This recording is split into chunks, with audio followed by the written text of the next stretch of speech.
मंदी के साए से परेशान प्रॉपर्टी बाजार में ग्राहकों की दिलचस्पी रेडी टू मूव या फिर पोजीशन के करीब पहुंच चुके प्रोजेक्ट्स में है। ग्राहक नए लॉन्च में जोखिम लेने से बचते हुए उन लोकेशंस को पसंद कर रहे हैं जहां पर घर तैयार है और सुविधाएं भरपूर। ऐसा एक विकल्प हम आपको दिखाते हैं, क्रॉसिंग रिपब्लिक। देखते हैं इस टाउनशिप पर यह खास रिपोर्ट।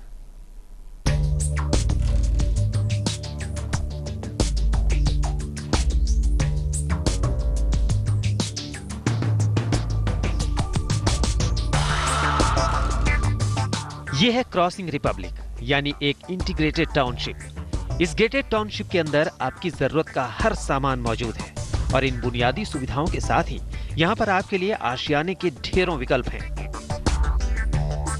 क्रॉसिंग की सबसे बड़ी खूबी है कि यहाँ पर हर बजट के लोगों के लिए रेडी टू मूव घरों के विकल्पों की भरमार है। इसके साथ ही कुछ ऐसे प्रोजेक्ट्स भी यहाँ पर हैं जो अंडर कंस्ट्रक्शन है। क्रॉसिंग रिपब्लिक के बारे में और कुछ जानने से पहले इसकी लोकेशन और कनेक्टिविटी समझते हैं।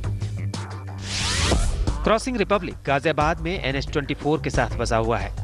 इस इलाके तक पहुंचने में NH24 के भीड़ भरे ट्रैफिक से निकलने की मशक्कत है, लेकिन अब इसे 8 लेन में कन्वर्ट किए जाने का ऐलान कर दिया गया है। क्रॉसिंग रिपब्लिक के दूसरी तरफ नोएडा एक्सटेंशन है और यहाँ से भी ये इलाका सड़क के जरिए सीधे जुड़ा हुआ है। नेशनल हाईवे के किनारे बसा होने की वजह से यहाँ पर 24 घंटे पब्लिक ट्रांसपोर्ट की सुविधा मौजूद है। गाजियाबाद रेलवे स्टेशन भी क्रॉसिंग रिपब्लिक के बेहद नजदीक है। नोएडा एक्सटेंशन में मेट्रो पहुंचने का फायदा क्रॉसिंग रिपब्लिक को भी मिलना तय है। लोकेशन के लिहाज से क्रॉसिंग रिपब्लिक हमेशा घर खरीदारों की पहली पसंद बना रहा है।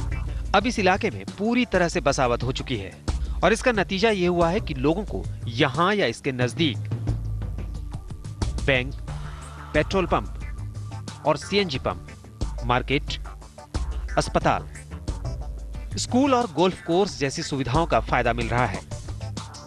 क्रॉसिंग रिपब्लिक 360 एकड़ एरिया में बसा हुआ है और पिछले कुछ वर्षों में रियल एस्टेट की रफ्तार का फायदा इस इलाके को भी मिला है। 2010 में यहां पर फ्लैट्स की औसतन कीमत 1800 से 2000 रुपए प्रति वर्ग फीट थी। अब ये कीमत 3500 से 4000 रुपए प्रति वर्ग फीट तक पहुंच गई है। रेडी टू मूव लेकिन अफोर्डेबल घरों की अच्छी सप्लाई होने की वजह से यहाँ पर मंदी में भी घरों की अच्छी बिक्री हो रही है। यहाँ पर ज्यादातर प्रोजेक्ट्स हाई राइज हैं और ऐसे में उन प्रोजेक्ट्स की लोकेशन सबसे बेहतरीन है जो क्रॉसिंग रिपब्लिक की USP यानी गोल्फ कोर्स फेसिंग है। ऐसा ही एक अंडर कंस्ट्रक्शन प्रोजेक्ट है श्री कुंज बिहारी डेवलपर्स का गोल्ड कोस्ट। हमने भी गोल्फ कोर्स फेसिंग इस प्रोजेक्ट का जायजा लिया। अगले जून में पोजीशन के लिए यह प्रोजेक्ट तैयार हो जाएगा और इसकी सबसे बड़ी खूबी यह है कि यह है तो लग्जरी प्रोजेक्ट, लेकिन इसकी कीमतें अफोर्डेबल रेंज में हैं। कीमतों पर बात करने से पहले देखते हैं प्रोजेक्ट का 3 BHK show flat.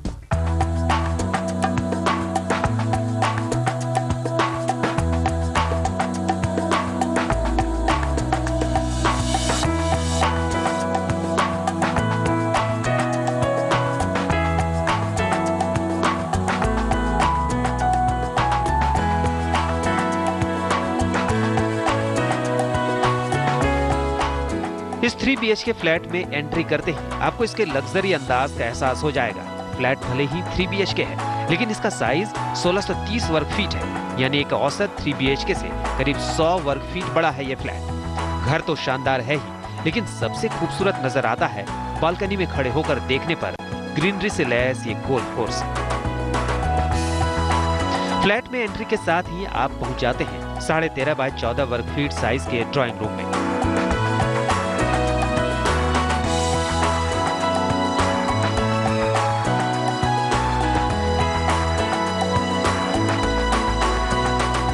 Drawing room के साथ ही बनी हुई है बालकनी, जहां से बाहर का खूबसूरत नजारा दिखाई देता है। ड्राइंग रूम के साथ ही बना हुआ है घर का डाइनिंग रूम, जिसका साइज है 6 बाय 11 वर्ग फीट।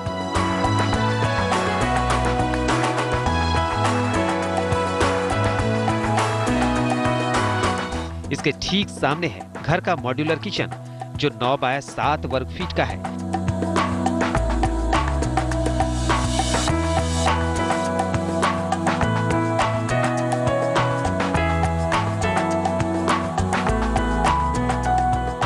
इसके साथ ही यूटिलिटी बालकनी भी है। इस घर में एंट्री के साथ ही बनाया गया है एक छोटा कमरा जिसे आप स्टडी या सर्वेंट रूम के तौर पर इस्तेमाल कर सकते हैं और इसके बराबर में एक कॉमन बाथरूम भी है। स्टडी रूम का साइज 7 बाय 5 वर्ग फीट है।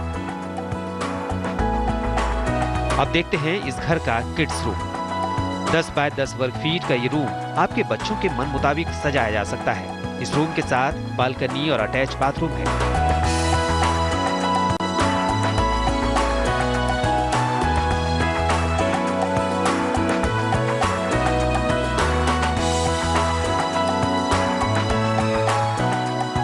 यह है इस घर का एक और कमरा।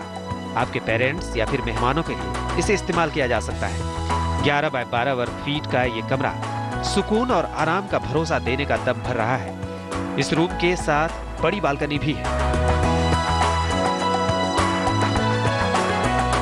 अब आपको दिखाते हैं इस घर का सबसे बड़ा और सबसे शानदार कमरा यानी मास्टर बेडरूम।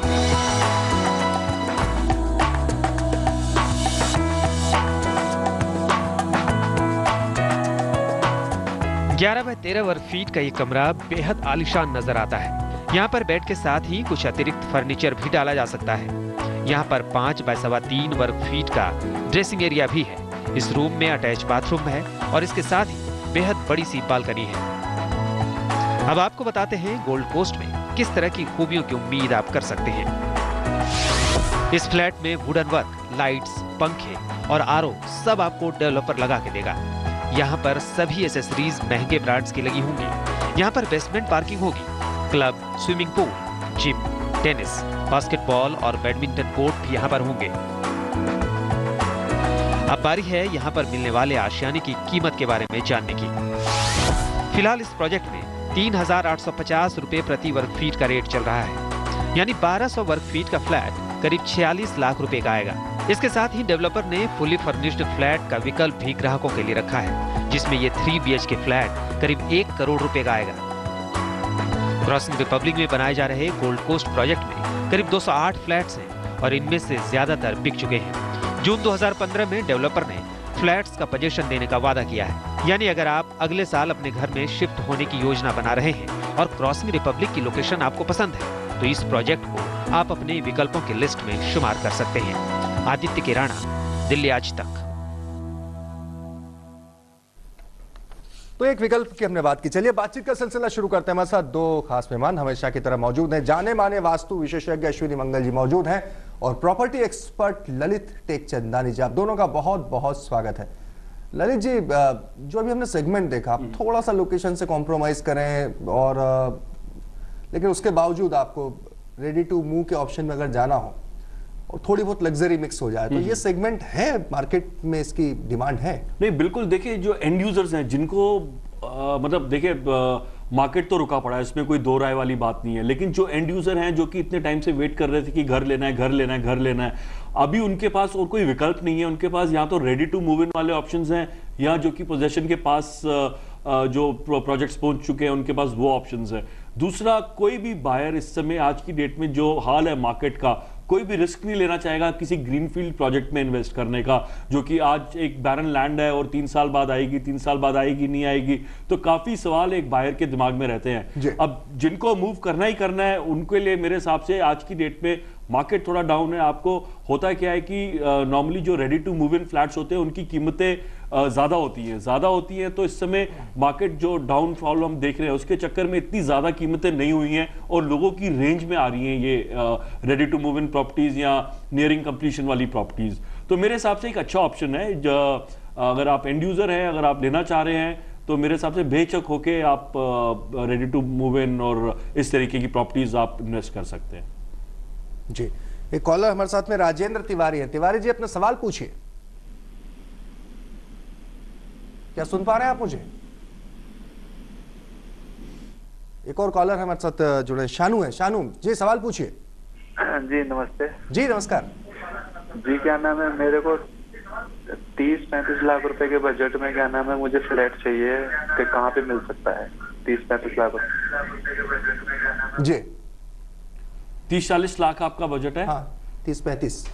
देखिए, आप ये जो आपका बजट है काफी आज के डेट में एक ठीक ठाक सा बजट है।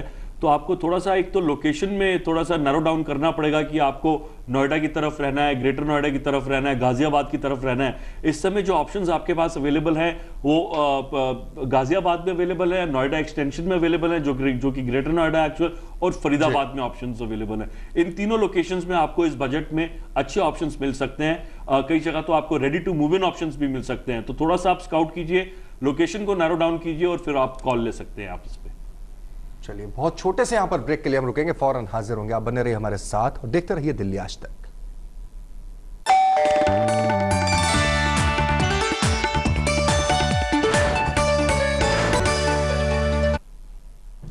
ब्रेक के बाद एक बार फिर आपका स्वागत है। कॉलर हमारे साथ में जुड़े नरोत्तम गोयल हैं।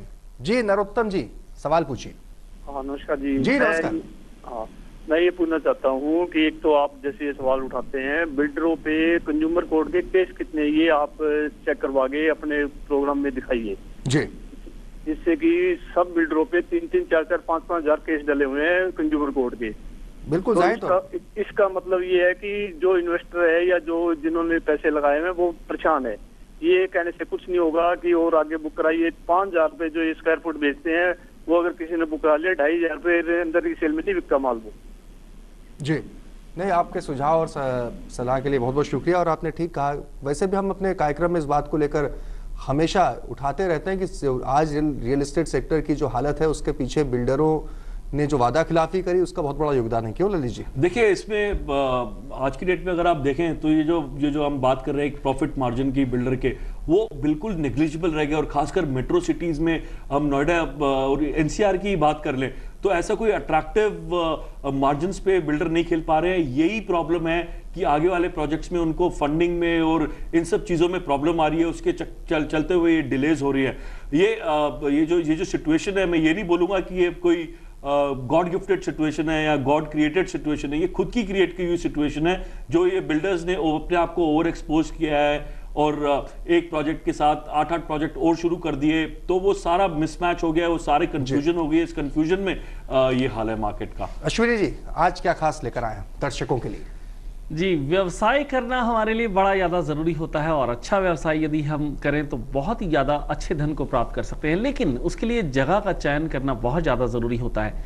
तो एक अच्छी जगह पर व्यवसाय करते हैं, फैक्ट्री लगाते हैं, इंडस्ट्री लगाते हैं, तो हम बहुत जल्दी लाभ को प्राप्त कर सकते हैं, व्यापार अच्छा कर सकते हैं। तो उसके लिए सबसे पहले तो प्लॉट देखना ज़रूरी है। रेक्टेंगल प्लॉट यदि है तो बहुत ही अच्छी तरह से हम कार्य कर सकते हैं। यदि किसी और शेप का प्लॉट है तो हम कार्य को अच्छी तरह से नहीं कर पाते हैं। ये भी देखना होता है कि उसका लेवल ठीक होना चाहिए।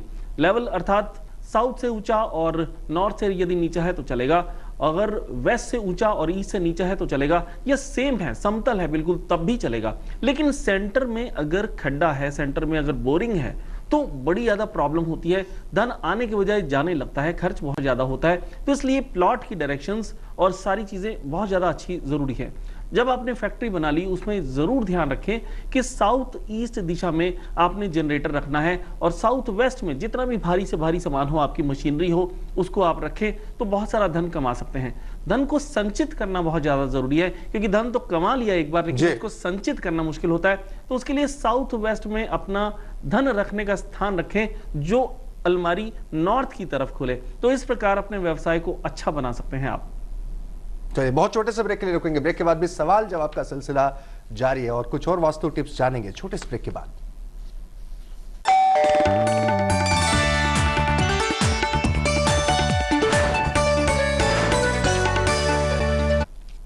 ब्रेक के बाद एक बार फिर आपका स्वागत है आपकी प्रॉपर्टी में। कॉलर हमारे साथ में रिक्की है। जी, सवाल पूछिए। हेलो। हाँ नमस्कार, सवाल पूछिए। हाँ जी सर, मैं ये जानना चाह रहा हूँ कि जो साई उपवन एक प्रोजेक्ट आया है जी, कौन सा? साई उपवन, SAI, साई भगवान के नाम का है। साई उपवन नोएडा एक्सटेंशन में। हाँ हाँ, उसका क्या वो है, क्या चीज है एक्चुअल?